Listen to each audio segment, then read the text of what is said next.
Hello viewers, कैसे हो आप सब लोग। उम्मीद करता हूँ बिल्कुल ठीक होंगे, स्वस्थ रहें, अच्छे से रहें। मैं doctor Pawan Oberoi, former principal of Vidyottama girls PG college Khatauli district Muzaffarnagar. Student, जो हमारा प्रिंसिपल्स ऑफ मार्केटिंग का सब्जेक्ट चल रहा है और बीकॉम में आपका प्रिंसिपल्स ऑफ मार्केटिंग है और एमकॉम में आपका मार्केटिंग मैनेजमेंट है। ठीक है, तो जो हमारे एमसीक्यूज के चैप्टर चल रहे हैं, तो आज मैं उसमें नेक्स्ट चैप्टर लेकर के आया हूँ आपके लिए। चैप्टर नंबर 10 है आपका प्राइसिंग डिसीजंस। ठीक है, मूल्य निर्धारण निर्णय। तो इससे पहले की अगर वीडियोस आप लोगों ने ना देखी हो तो study with doctor Pawan Oberoi channel को सब्सक्राइब कर लीजिएगा, बेल आइकन प्रेस कर लीजिएगा, जिससे ऑल नोटिफिकेशंस आपको मिल जाए और जो भी कोई लेटेस्ट मेरे क्वेश्चंस हैं वो आप तक सबसे पहले पहुंचे। कोई भी सजेशंस हैं तो आप कमेंट बॉक्स में जरूर लिख करके भेजिएगा। ठीक है, चलिए स्टूडेंट्स डिस्कस करते हैं।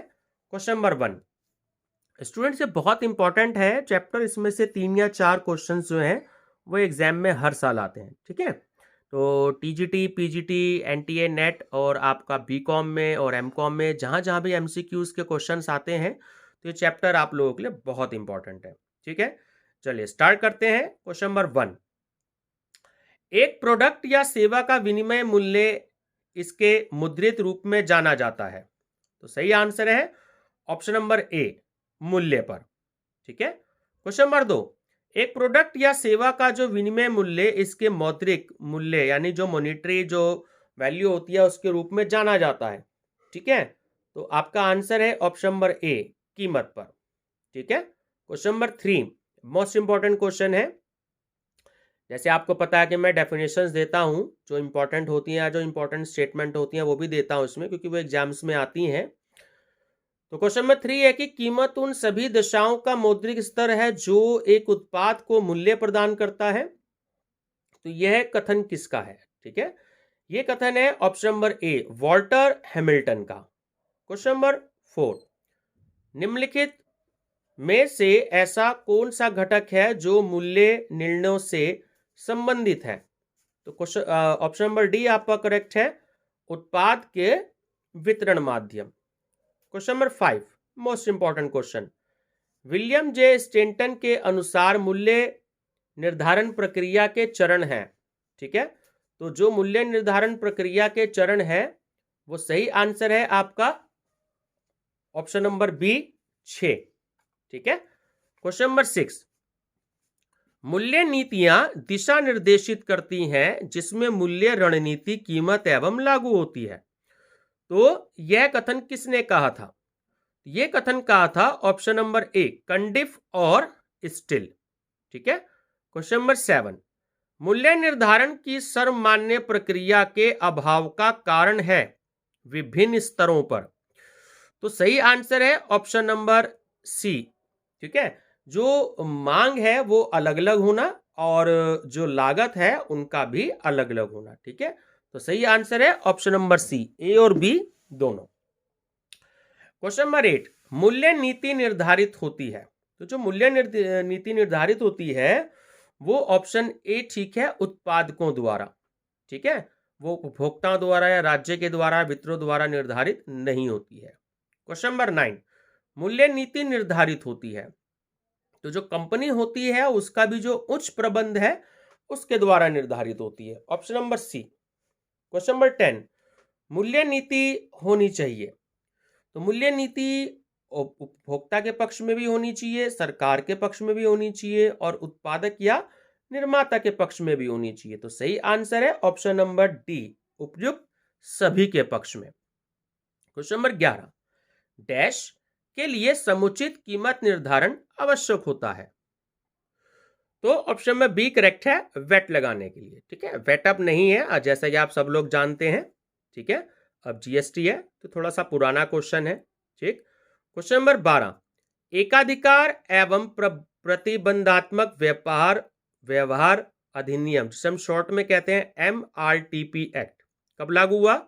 ये क्वेश्चन बहुत इंपॉर्टेंट है, कई बार आ चुका है। ठीक है, सन 1969 में। Option number B. Question number 13, कि ख्याति द्वारा संस्थाएं मूल्य नीति अपनाती हैं। तो option number A, above the market price policy. Question number 14, Bata shoe company अपने उत्पाद का मूल्य निर्धारण जिस नीति से करती हैं वो है ऑप्शन नंबर डी, ठीक है, मनोवैज्ञानिक मूल्य नीति। ठीक। क्वेश्चन नंबर 15, टूथपेस्ट के पैकेट पर मूल्य निर्धारित करने के लिए कौन कंपनी अपनाएगी? तो ऑप्शन नंबर ए करेक्ट है, इकाई मूल्य नीति।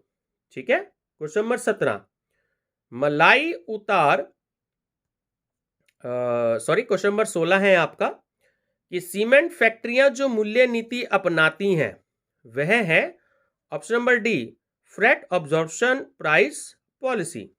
ठीक है। क्वेश्चन नंबर 17, मलाई उतार मूल्य नीति के अंतर्गत प्रारंभिक स्तर पर एक नवीन उत्पाद का मूल्य रखा जाता है। तो सही आंसर है ऑप्शन नंबर बी, अधिक। ठीक है। क्वेश्चन नंबर 18 कि मलाई उतारने वाली कीमत नीति किसके लिए अपनाई जाती है? तो ऑप्शन बी करेक्ट है, नए उत्पादों के लिए। क्वेश्चन नंबर 19, मलाई उतारने वाली कीमत है तो वो ऑप्शन बी करेक्ट है, अधिक कीमत। ठीक है। क्वेश्चन नंबर 20, बाजार भेदन मूल्य नीति के अंतर्गत प्रारंभिक स्तर पर एक नवीन उत्पाद मूल्य रखा जाता है। तो ऑप्शन नंबर बी करेक्ट है, कम। ठीक है। क्वेश्चन नंबर 21, एक उत्पाद को उच्च प्रवेश मूल्य के साथ बाजार में उतारने की मूल्य नीति को कहते हैं। तो ऑप्शन नंबर बी करेक्ट है, मलाई उतार मूल्य नीति। क्वेश्चन नंबर 22, प्रतिष्ठा मूल्य निर्धारण नीति अपनाई जाती है। ऑप्शन नंबर सी करेक्ट है, विलासितापूर्ण वस्तुओं में। ठीक है। क्वेश्चन नंबर 23, प्रतिष्ठा मूल्य निर्धारण नीति के अंतर्गत उत्पाद का मूल्य रखा जाता है। तो ऑप्शन नंबर बी, अधिक।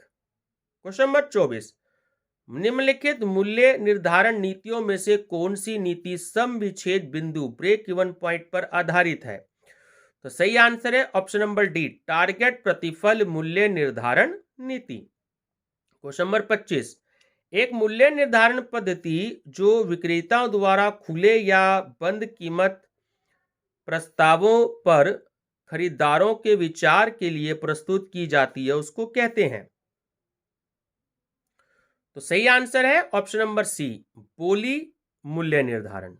ठीक है। क्वेश्चन नंबर 26, वह मूल्य जिस पर जी और एस में मुक्त और अप्रतिबंधित प्रतियोगिता का स्वामित्व बदल जाएगा। तो वो है ऑप्शन नंबर बी, सामान्य मूल्य। क्वेश्चन नंबर 27, निम्न में से कौन सा प्रचारक मूल्य निर्धारण नहीं है? तो ऑप्शन नंबर डी करेक्ट है, प्रतिष्ठा मूल्य निर्धारण। ठीक है। क्वेश्चन नंबर 28, बट्टा नीतियों का यानी जो डिस्काउंटिंग पॉलिसीज होती है उसका प्रयोग किए जाने के पीछे कारण है तो वो ए और बी दोनों है कि ग्राहक को अधिक क्रय हेतु प्रोत्साहित करना और बी शीघ्र भुगतान हेतु प्रोत्साहित करना। ठीक है। क्वेश्चन नंबर 29, गर्मियों में ऊनी तथा सर्दियों में फ्रिज, कूलर, पंखों आदि के अधिक विकास हेतु दिया जाने वाला जो बट्टा है, जो डिस्काउंट होता है, वो ऑफ सीजन डिस्काउंट कहलाता है। ठीक है। देखो, गर्मियों में हम ऊनी कपड़े नहीं पहनते, ठीक है, और सर्दियों में हम कूलर और पंखे नहीं चलाते हैं। तो कंपनी चाहती है कि हमारा सामान बिक जाए डिस्काउंट पर। तो अब जैसे सर्दियों का सीजन शुरू हो रहा है तो हम एसी नहीं चलाएंगे, तो हो सकता है कंपनी एसी पे डिस्काउंट दे दे। ठीक है। कूलर नहीं चलाएंगे तो हो सकता है कंपनी कूलर पे डिस्काउंट दे दे, ताकि कंपनी के प्रोडक्ट जो है वो बिके। तो उसको हम कहते हैं ऑफ सीजन। ठीक है। सर्दियों में गर्मियों वाली चीजें थोड़ी सी बहुत कम बिकती हैं और गर्मियों में सर्दी वाली चीजें बहुत कम बिकती हैं, तो कंपनी जो भी कोई डिस्काउंट देती है अपने उस प्रोडक्ट को सेल करवाने के लिए, तो इसमें ऑफ सीजन बोलते हैं। ठीक है। Off season discount. Question number 30, कार्यात्मक छूट जो प्रायः व्यापारियों को दी जाती है, अंतिम उपभोक्ताओं को नहीं, तो उसे क्या कहते हैं? तो उसे हम कहते हैं ऑप्शन नंबर ए, व्यापारिक छूट। क्वेश्चन नंबर 31, व्यापारिक छूट का उद्देश्य होता है, तो तीन उद्देश्य होते हैं कि विक्रेताओं को अधिक मात्रा में माल क्रय करने के लिए प्रेरित करना, ठीक है, विज्ञापन की क्षतिपूर्ति करना और सी व्यापारी को अधिक स्टॉक रखने के लिए प्रेरित करना। ठीक है, तो तीनों ही जो आंसर है वो बिल्कुल करेक्ट है, ऑप्शन नंबर डी करेक्ट है। ठीक है, क्वेश्चन नंबर 32, छूट जो प्राय अंतिम उपभोक्ता को दी जाती है व्यापारियों को नहीं, उसे क्या कहते हैं? तो हम कहते हैं ऑप्शन नंबर ए नकद छूट। ठीक है, कैश डिस्काउंट, कि जितना ज्यादा हम प्रोडक्ट ले लेंगे उतना ज्यादा जो है हमें डिस्काउंट मिल जाएगा कैश देने पर। ठीक है, कैश की प्राप्ति अगर कंपनी को हो जाती है ठीक समय पे तो कंपनी थोड़ा सा डिस्काउंट भी दे देती है। ठीक है, क्वेश्चन नंबर 33, छूट और रिबेट में कोई अंतर नहीं है, ये बात गलत है, ऑप्शन नंबर बी असत्य है। ठीक है, रिबेट वर्ड का यूज हम अक्सर जो है वो इनकम टैक्स में करते हैं। ठीक है, और डिस्काउंट का जो है हम जितने भी हमारे अकाउंट्स होते हैं, फाइनेंशियल अकाउंटिंग, कॉर्पोरेट अकाउंटिंग, ठीक है, तो हम उसमें फाइनेंशियल मैनेजमेंट तो डिस्काउंट वर्ड का यूज करते हैं। हम इनकम टैक्स के अंदर या टैक्स डायरेक्ट टैक्स जो होता है तो वहां पर हम रिबेट का यूज करते हैं। क्वेश्चन नंबर 34, 100 इकाई से कम पर 10 रुपये प्रति इकाई तथा 100 या 100 से ज्यादा इकाई पर 9 रुपये प्रति इकाई है, यह निम्न में से कौन सी छूट है? ठीक है, तो ये है ऑप्शन नंबर डी मात्रात्मक। ठीक है, चलिए जितना ज्यादा हमने सामान लिया उतना हमें जो वो सामान सस्ता पड़ेगा। क्वेश्चन नंबर 35, मूल्य निर्धारण संबंधी निर्णय को मुख्य रूप से प्रभावित करता है, तो सही आंसर है ऑप्शन नंबर बी बाजार तत्व। क्वेश्चन नंबर 36, निम्नलिखित में से कौन मूल्य निर्धारण का आंतरिक तत्व नहीं है? तो सही आंसर है ऑप्शन नंबर डी उपभोक्ता व्यवहार। क्वेश्चन नंबर 37, जब तक प्रतिस्पर्धी बाजार में नहीं आए ऊंचे मूल्य रखकर अधिकतम लाभ कमा लेना उद्देश्य कहलाता है, तो सही आंसर है ये होता है मलाई उतार मूल्य निधि में नीति में। ठीक है, क्वेश्चन नंबर 38, पेय पदार्थ, शराब एवं आइसक्रीम आदि के विक्रेता जो मूल्य नीति अपनाते हैं वह कहलाती है,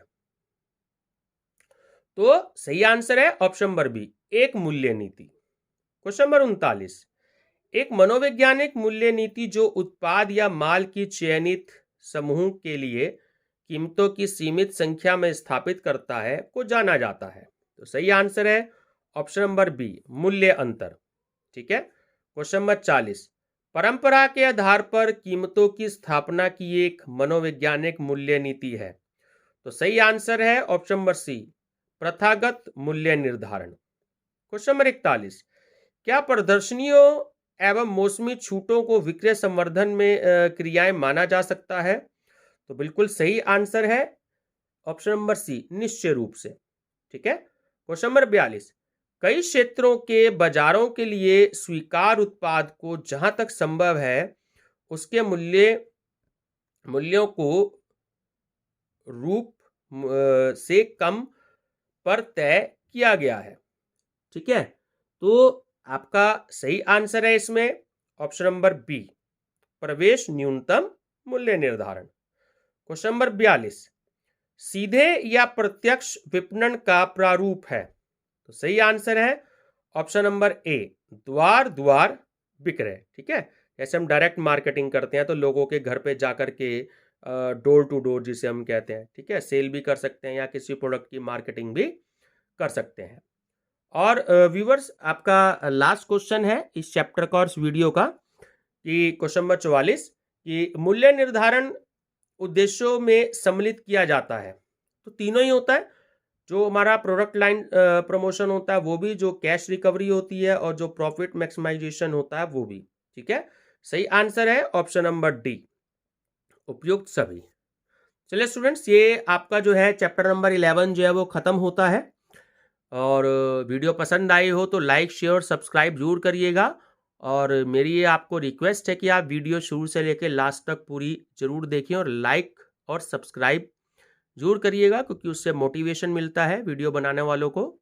ठीक है, मुझे भी मिलता है, और कोई भी जब मेहनत करता है तो अगर उसको उसका रिजल्ट मिलता है तो वो बहुत खुश होता है और उसको मोटिवेशन बहुत ज़्यादा मिलता है। ठीक है, तो लाइक शेयर सब्सक्राइब जरूर करिएगा, ठीक है, ताकि आपको बेनिफिट हो सके।